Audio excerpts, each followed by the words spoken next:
যায় জননীর ডরে। কি বাবা, যিনি জগৎ চিন্তামণি, সৃষ্টি স্থিতি লয় প্রলয়ের মালিক, ঈশ্বর পরমেশ্বর সচ্চিদানন্দ বিগ্রহ, অনাদিরাদি গোবিন্দ সর্বকারণ কারণ।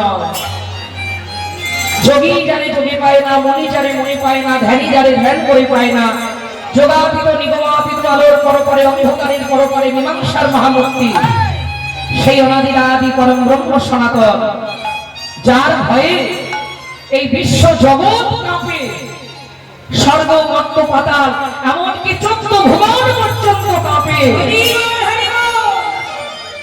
আজ সেই গোবিন্দ জননীর ডরে, মানে মায়ের ভয়ে পালিয়ে যাচ্ছে। বলল কেন পালাবি না?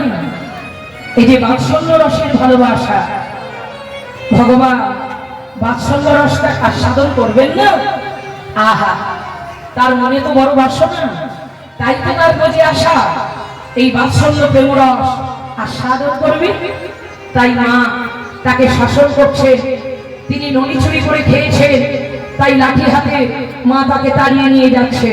আর গোপাল, মা যশোদা লাঠি হাতে, লড়ি হাতে নন্দরানী যায় ঠেকারি, মানে তাড়িয়ে নিয়ে যাচ্ছে। আর গোবিন্দ আমার ছুটে ছুটে পালিয়ে যাচ্ছে। মা বলছি গোপাল দাঁড়া, বলছি গোপাল দাঁড়া, গোপাল দাঁড়া। গোপাল আর দাঁড়ায় না, এ ঘর ও ঘর ছুটে দৌড়ে বেড়াচ্ছে। পালাতে পালাতে চতুর্দিকে পলাইল। মা যশোদা গোপালের পিছু পিছে তাড়া করে মুহূর্তের মধ্যে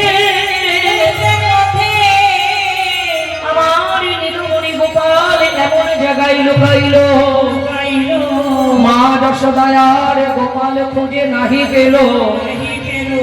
এবার মা যশোদা যখন গোপাল পেল না, ব্রজবাসী ওই সকল ব্রজবাসীর দাঁড়িয়ে দাঁড়িয়ে দিয়ে শোধায়, ও ব্রজবাসী তোমরা কি কেউ আমার গোপাল দেখেছ গো? ও আমার গোপাল কোথায় গেল? কোন পথে গেল আমার গোপাল? এইবার মা যশোদা লক্ষ্য করেননি। গোপাল ছুটতে ছুটতে ছুটতে ছুটতে আবার কিন্তু নিজের ঘরে গেছে। কি করে বুঝলি বাবা?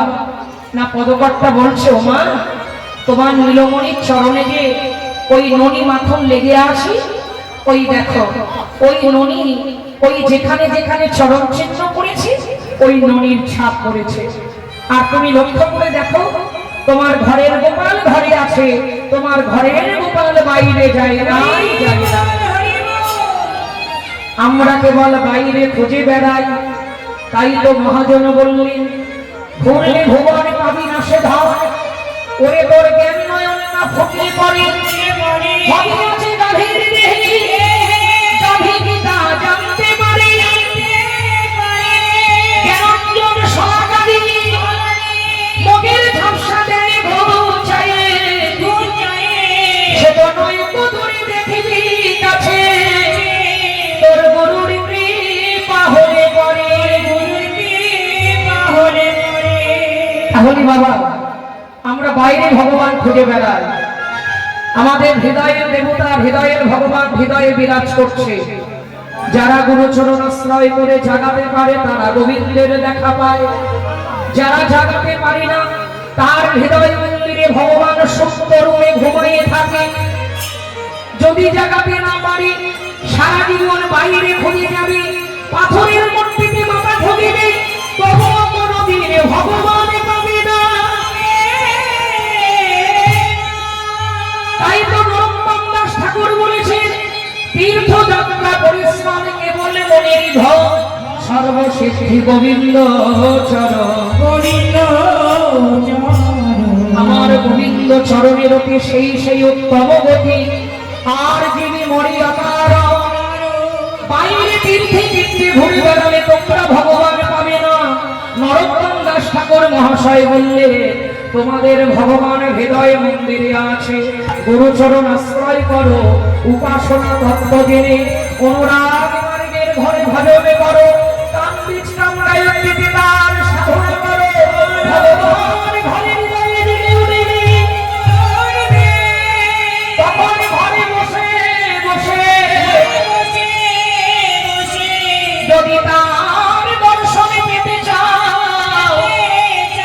অনুরাগে মার্গে ভজন করো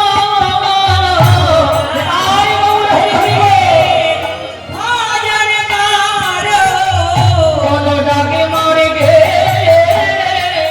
ভজন করো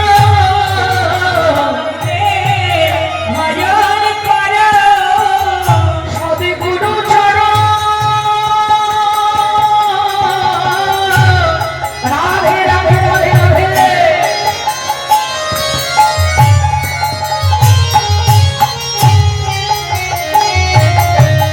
সদ্গুরুর চরণ হৃদয়ে ধরো অনুরাগে মার্গে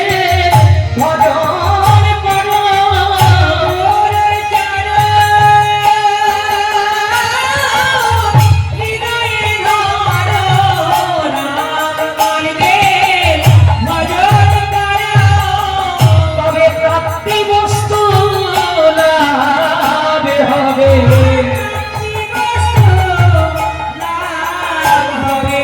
অনুরাগে মার্গের ঘরে ভজন করিলে তোমাদের প্রাপ্তি বস্তু লাভ হবে রাধে রাধে রাধে দেহ মন প্রাণ সময় দিয়ে এই জীবন যৌবন সময় দিয়ে নাম দিলে সাধিতে হয় হরি হরি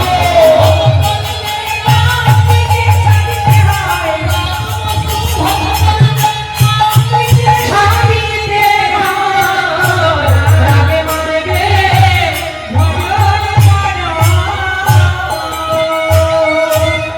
তাহলে মায়েরা বাৎসল্য রসিক ভালোবাসা বাৎসল্য প্রেমময়ী মা যশোদা তিনি তার বাৎসল্য রসে ডুবে তার গোপালের প্রেমে অন্ধ হয়ে তিনি গোপাল খুঁজে পাচ্ছেন না অথচ তার গোপাল ঘরেই আছে মহাজন বলছে মা গো তুমি কেবল বাইরে গোপাল খুঁজে বেড়াও ঘরের গোপাল ঘরে আছে তুমি ঘরে কেন সন্ধান করো না এইবার মা যশোদা গোপাল নামে মা চিৎকার করে ক্রন্দন করিতে লাগল এইবার গোপাল তখন মা মা বলে ডাকছে বলে মা গো তুমি তোমার গোপালকে চিনতে পারছো না আমি তোমার ঘরের গোপাল ঘরে আছি ঘরের গোপাল হরি হরি আছি তুমি বাইরে কেন খোঁজে বেড়াও ঘরের গোপাল ঘরে আছি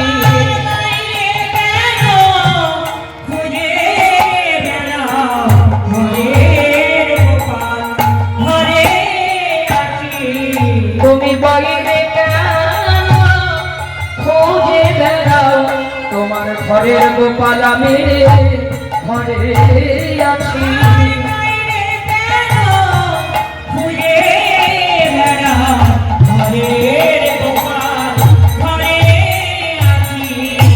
এইবার মা যশোদা তো বুঝতে পারছেন না পদকর্তা বলছে মা গো তোমার নীলমণির ছোট ছোট এই ছোট ছোট চরণ দুখানি যেখানে যেখানে দৌড়ে দৌড়ে ছুটে ছুটে গেছে তার চরণ চিহ্ন পড়েছে তাই মা গো ওই চরণ চিহ্নকে লক্ষ্য করে তুমি তোমার গোপাল পেয়ে যাবে ঘরে এবার পদকর্তায় এক পাশে দাঁড়ায় বলে এ দাসে সে যাবে পাই কানাই আমার ঘরে